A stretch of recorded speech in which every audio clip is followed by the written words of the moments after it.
request Glenn to address you, and then you can, have a brief Q&A with you guys. Thank you. Yeah, no, thank you.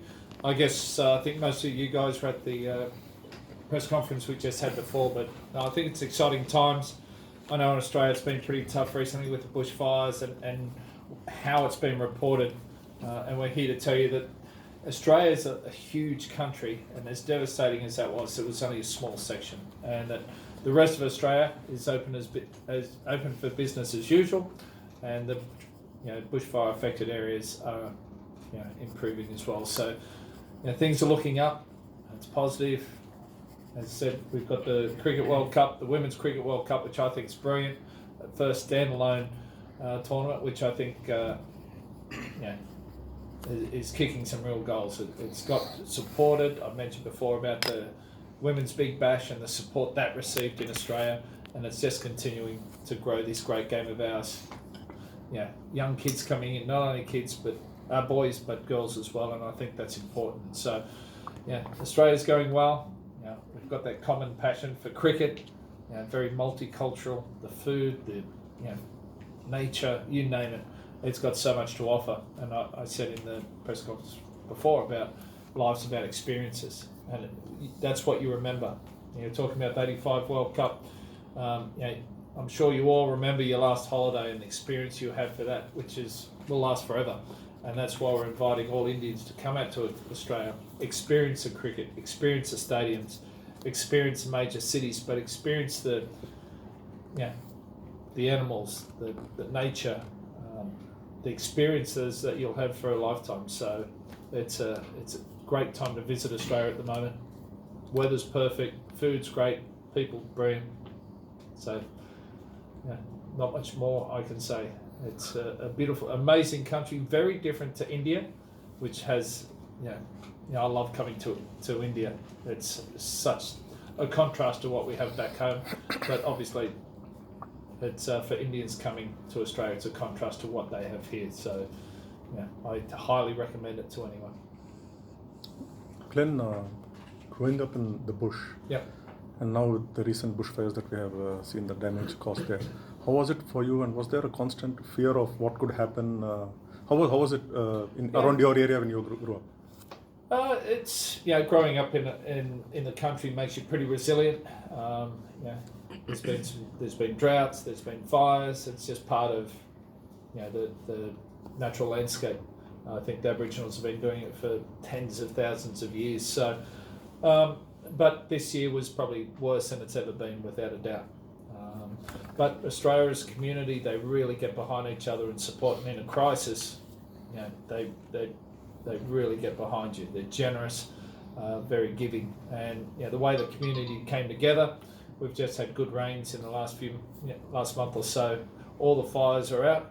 Those areas are starting to regenerate, and people are getting back to lives, rebuilding their lives and moving forward. And so it just goes to show the human spirit. But it was a concern. I didn't have family members where the bushfires were, but I had a lot of friends. A lot of our McGrath breast care nurses are in rural regional Australia, and a lot of them were in those areas as well.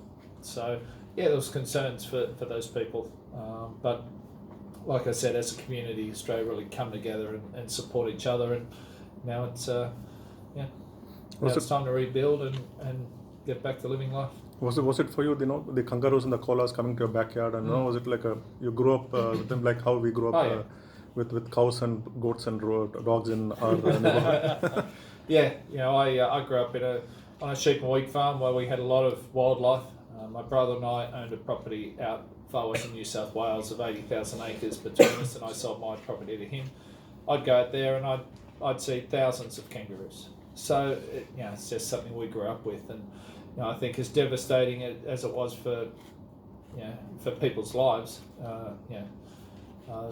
the animals and the natural wildlife that were impacted by this, you definitely feel for.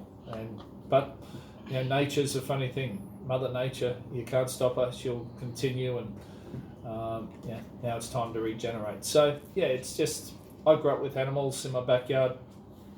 Snakes, spiders, all these things I have no issues with. We have a spider called excuse me, can I steal that? Called a huntsman. He's grows to about that big.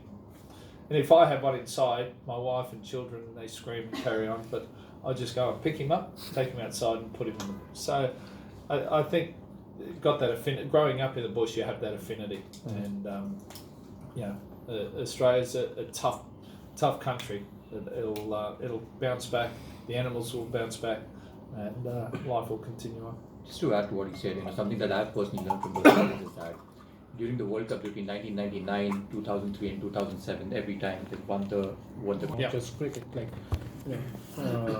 Tennis Australia, the whole tennis world during the Australian Open, and then could you talk a bit about how the sport world has come together for the bushman? Yeah, no, it's been amazing. When times are tough, the community really come together and support each other, and I think that's the beauty of sport. Sport is something that crosses all boundaries, brings people together, and that was a way we could show support to those people that were affected. The bushfire cricket match, amount of money raised there, the tennis, the other, everyone was doing their bit, and the amount of money raised was incredible. So that makes me feel really proud to be Australian, and hopefully shows the rest of the world exactly what Australian people are like, and how generous they are, how hospitable, how they'll come together and do anything they can for you. So that's the people that I've grown up with and how I've always viewed it. So I think that showed the world what sort of people we are. If we come back to cricket a little, the Indian pace bowling unit, the same unit which was there back there in Australia for the last test series, they had a quite tremendous time. The same bowling unit having in New Zealand right now, lost the first test match rather. So what do you think is going wrong? The differences if you just point out, the same pace bowling unit over there in Australia, successful, but till now not that much. So what do you have? It's only one test match, isn't it? But conditions in New Zealand are different to in Australia. In Australia, it's quicker, bouncier pitches.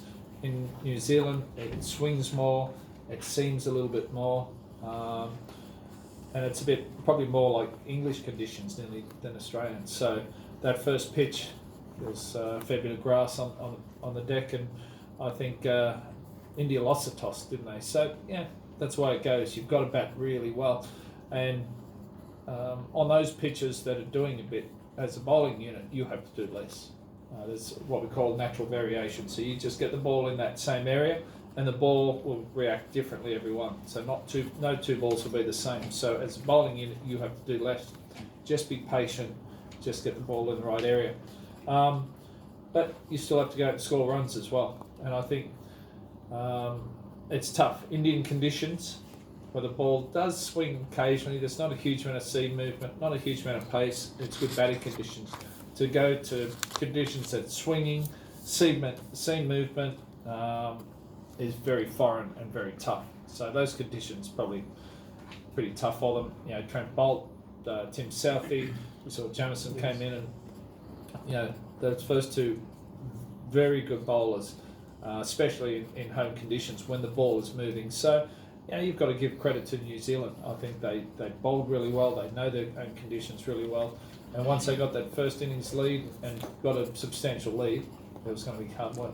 As a follow-up to this, question, bowling in Australian condition and as in New Zealand. So the differences, if you can point out a little, as a bowler, the preparation stage, bowling, and what are the differences you feel there are, to bowl it good, to pick up wickets? What do you find? No, it's just slightly different. As a bowler, I'm asking. Slightly different lengths you have to bowl, and when it's moving around and there's swing movement, there's seam movement, you've got to bowl 4, and it's simple as that. Otherwise, the ball's doing too much. In Australian conditions, there's pace, there's bounce, the ball carry through. Obviously, Australia didn't have their 2 best batsmen playing as well, which you take 2 best batsmen out of any team. If you take, say, Virat and one of the other batsmen out, it looks a little different. So, but I still have total faith in the Indian lineup. They've had a few injuries of late. Shami coming back, but though he did get 5 wickets, Bumrah's had a couple of injuries, so just coming back. So, I think Indian bowling attack is world class. There's no doubt about that. With Shami, with he bowls good pace. He's deceptive in the pace he bowls. He can move it around. Very experienced. Just knows the game so well. Ishant, a lot of experience. The way he's come back in the last couple of years has been impressive. I thought he might have been, his career might have been finished at international level, but he's reinvented himself and he's bowling well. Jasprit is unique with the way he goes about it. Short runner, powers through the crease, can swing the ball, good control and good pace, second, third spells. So, and then on top of that, the other quicks, the spinners. So, yeah, I don't have any issues with the bowling attack. You don't lose form overnight. It was just one of those things, whether the toss made a huge difference. But yeah, you've still got to get out and score runs too. Yeah, just to follow up to that. You see a different result this time, like when India took that, because given Smith and Warner is back this year. Different result in New Zealand or in Australia? In Australia, when the Indian team goes yeah, I think Australia are playing pretty good brand of cricket. When they've got Steve Smith back and Dave Warner back and both playing well, we saw what Dave Warner is capable of in the Australian summer against Pakistan and New Zealand. And New Zealand have been a quality team for a while now. That's why they're in the top few teams in the world. But with having back a batsman like Dave Warner and a quality batsman like Steve Smith, it's a totally different game.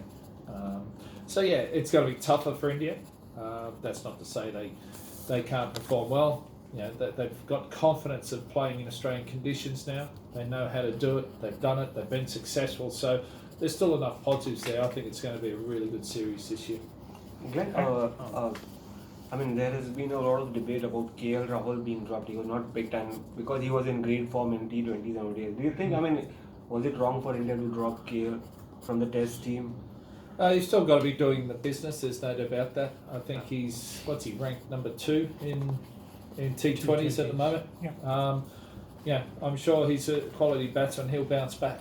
But it's selections. I guess they're up to the selectors. But someone like Rohit Sharma is such a quality batsman. In the shorter version of the game, he's as good as anyone. And probably doesn't have the same results that he would like in the longer version, but he's a good enough player. So, I think he'll be back. It's just one of those things you've got to get out there and score goals. Were you shocked that his name was missing? A lot of people were shocked here. Yeah. So were you shocked with KL Rahul's name not there? I'm not going to say I was shocked or not shocked, but that's just part of the game. When I played, if one of the senior players was dropped or left out of the team, you felt it within the team. So, but that's the nature of the beast. It gives other people opportunity, creates healthy competition. So yeah. As a selector, can you just restrict the questions to the T20 World Cup, cricket and Australia rather than the Indian cricket team performance of individual players, because he's here as an advocate of Tourism Australia. You spoke about the India-Australia series and later this year. There's also that the pink ball test will happen. They have finally agreed. So do you think that, what are your thoughts? Do you think the way forward, finally, how different will it be? Because India has just played one test, pink ball test here, and Australia has quite a good unit now, and they have a fair experience of handling the pink ball and day-night test. So what are you expecting out of it? Well, I'm glad that they played that what was that? Eden Gardens. A lot of good memories from Eden Gardens. Some not quite as good, but amazing ground. Brett got 100 in that match too, so that's a positive. But no, I think it's great. Obviously, there'll be other challenges that Indian team hasn't come up against in day-night cricket, Test cricket in Australia. I'm a big fan of Test cricket. To me, Test cricket's still the ultimate, and we've got to keep the game fresh. People coming to it and enjoying it. T20 is taking the world by storm. Just that it's bringing a lot more people to the game of cricket that hasn't watched before, and I think that's brilliant. And hopefully that'll filter up into Test cricket. But we've got to keep Test cricket alive and moving forward and positive and people coming to the game. And to me, the way to do that is day-night Test cricket. I'm a big fan of it. I'm not a big fan of 4-day Test cricket. I'm very much a traditionalist. 5 days, that's the way, that's Test cricket to me. But if we can bring something new that's going to keep people coming to the game, then that's brilliant. And day-night Test cricket is that. It brings different challenges. When you bowl, when you bat can make a big difference. Different tactics. So, it brings a different awareness and different things you have to do. You can be miles in front. All of a sudden, you bat at the wrong time and lose quick wickets. I'm a big fan of day-night cricket. No, do you think that and India they'll find it tough to adjust. There's no doubt about that. Australia has a lot more experience. They play quite a bit of day-night Test cricket now, so they know how it works. But the Indian team are a quality team. They're experienced. Virat's a quality captain. They'll be up for the challenge. So I'm not expecting them to, for it just to be a walkover. I think, if they get it right, win that game, then happy days. So, there's plenty of challenges there.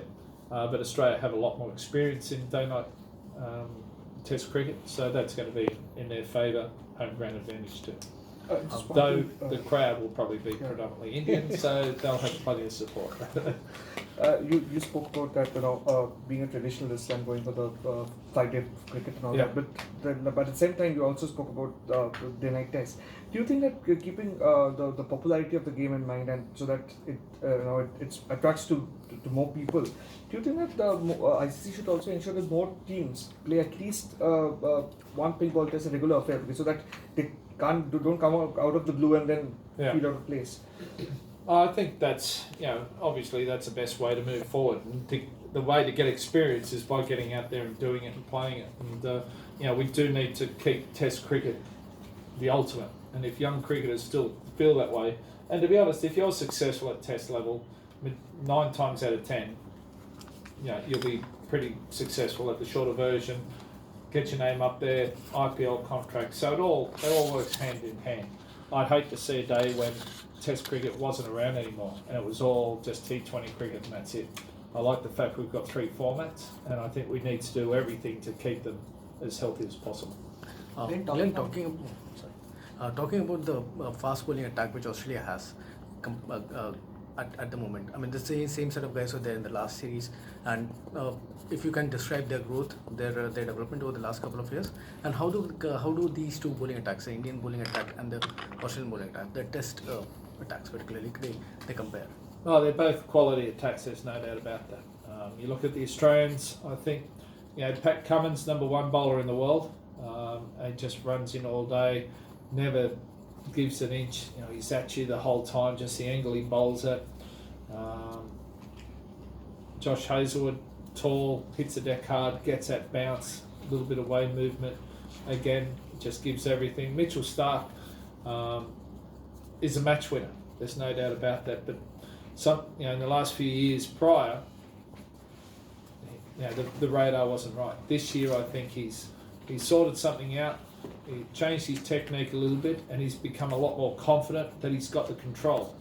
And to be successful, the more control you have, and being able to bowl at top pace, the more successful you're going to be.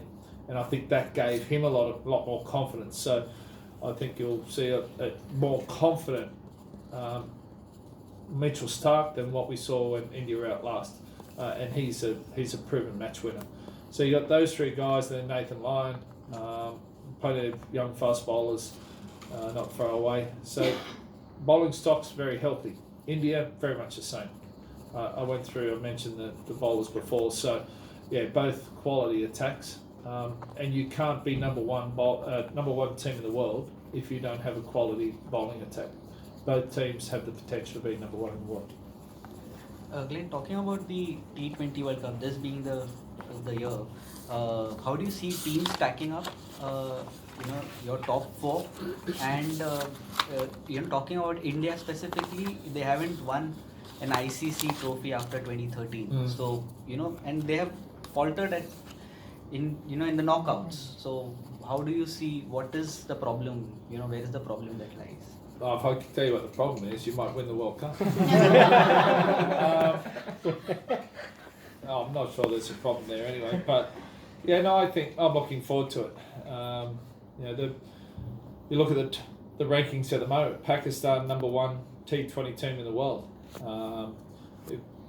Quite surprising, but they're that type of team that can do anything, and they've always have been.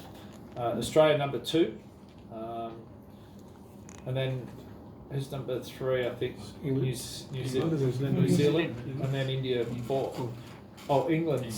Sorry, England, India, New Zealand. So England are a quality one-day T20 format. They play good aggressive brand of cricket, and then obviously India. So they're my top 4 are Australia, India, England, and Pakistan. Yeah, New Zealand. On their day they can beat anyone too. So it's going to be interesting. West Indies, they'll either win the game or just get smashed. They're an amazing team too. So, but my top 4 are the ones I mentioned. Australia, India, Pakistan, and England. Those South Africa are playing some, a little bit hit and miss over in South Africa at the moment. They got well and truly beaten in the first game and bounced back in the second. So that's just the way it is. T20 cricket, it's quick, it's exciting, it's all happening. You've got to be ready to go from ball one, and so it's going to be good. Looking forward to it. And about India, where are they lacking? Why are they not able to cross the final hurdle? I'm not sure they're lacking anyway. I think they've got a quality batting attack, quality bowling attack. Bumrah I'm a big fan of his at Test level, but in the shorter version of the game, he's been amazing too. I was surprised to see him so far down the order in the rankings. I guess he's been injured a little bit of late too, but I expect India to be in the top few teams in the T20 World Cup. Glenn, at the press conference you mentioned about, touched upon New Zealand England final last year, and now the super after super over. Yeah. How would you, in such situations, how would you want the result to be decided? Well, you want there to be a clear winner, don't you? I didn't even know that it went on boundaries. I was disappointed being a bowler. Wicket should count for something. So I was surprised that it wasn't. If that was the case, New Zealand would have won because they took more wickets. But I think if it's a tie, have another super over. It's not gonna. It's just builds that excitement around the game itself. So we saw 2 super overs in the India-New Zealand T20s, which was amazing. So. I think that's great for the game, and that's what we want. We want close games. We want exciting matches to keep people coming to the game, to keep people supporting and travelling and following the team. So, Glenn, Test cricket is so close to your heart. The teams you were part of, Steve Waugh's team, Ricky's team, and all that. They used to go abroad and win Test matches. Trends these days, leave out India winning in Australia. Other than that, mostly it's home teams that win. Is it a little bit skewed? It's a little disappointing that that's a fact. The reason behind, I'm not sure. I know we play a lot more T20 cricket now. You watch young cricketers, batsmen coming through. They like to play the shots. Even watching kids come through, they're learning to play the reverse sweep and the lap before the forward defence. So whether that's a negative or a positive.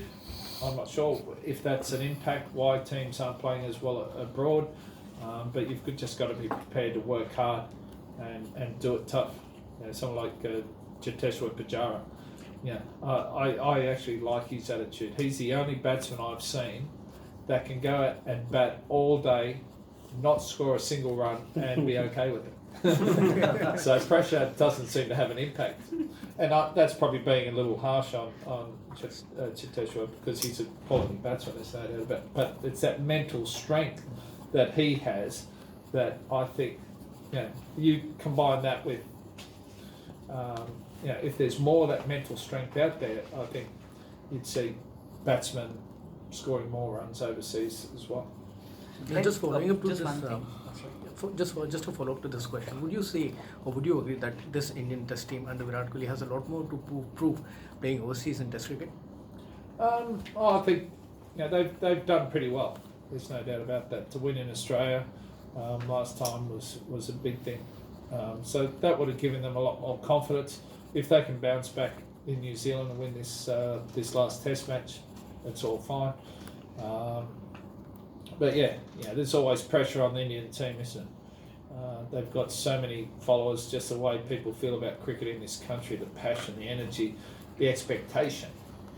There's more expectation on the Indian team than any other team in the world, just by sheer numbers of supporters. And that's great in one respect, but it's tougher in another. And that's just. But I think Indian cricketers have always dealt with that, so it's just part and parcel. It's just about being able to adapt. And when I first started playing for Australia, every pitch in Australia had a different character. Perth was quick and bouncy. Sydney turned. Brisbane, the Gabba looked like it was green and going to do, but if you got through the first session, you score runs. Adelaide, very good wicket, 4 and 5 up and down. Melbourne had its own character, so you had to learn to bowl and bat in different conditions. When I retired, every pitch in Australia was basically identical, and all of a sudden you only got used to batting in one condition, which I think sometimes is an issue when you travel.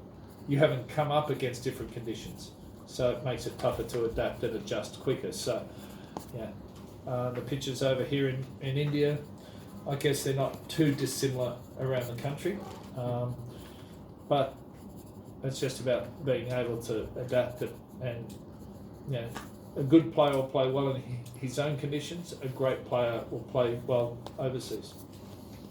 Well, just last couple of questions. Glenn, you talked about Ishant. Are you really impressed the way he's revived his career?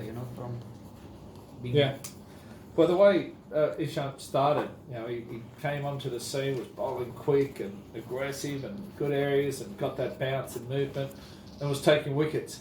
And then as he got into his career, he started to drop off pace a little bit and didn't take the same wickets. And I was thinking, he's coming to the end of his career. But he's now back bowling a little quicker, but he's taking wickets. That experience that he's got is holding him in good stead. So I thought as I mentioned before, his career might have been over, and someone else would come in. But he's found something, got himself back in there, and now he's an integral part of the team. So good luck to him. How much you attribute Ishant's success? Indian team is lacking a good all-rounder. If Hardik is there, it's okay, but he's not there, man. He's. They need one or two.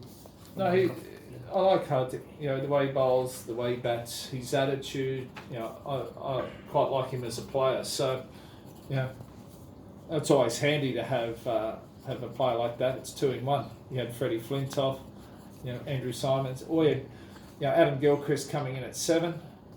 Though Gilly could have made the team batsman alone, but you call him an all-rounder because he's a keeper. So, but they're handy to have. But if you've got a bowling attack, I think if you've got a bowling attack like India has, 3 quality fast bowlers and a spinner, you should be able to bowl every team out in any condition. And if you've got 4 bowlers that can take 20 wickets, it allows you to carry another batsman. But then, Hardik in his own right has scored some good runs. So, but having in the team is a luxury. Bumrah is out of form. He's number 1 in one day, but he's not in form. What do you feel about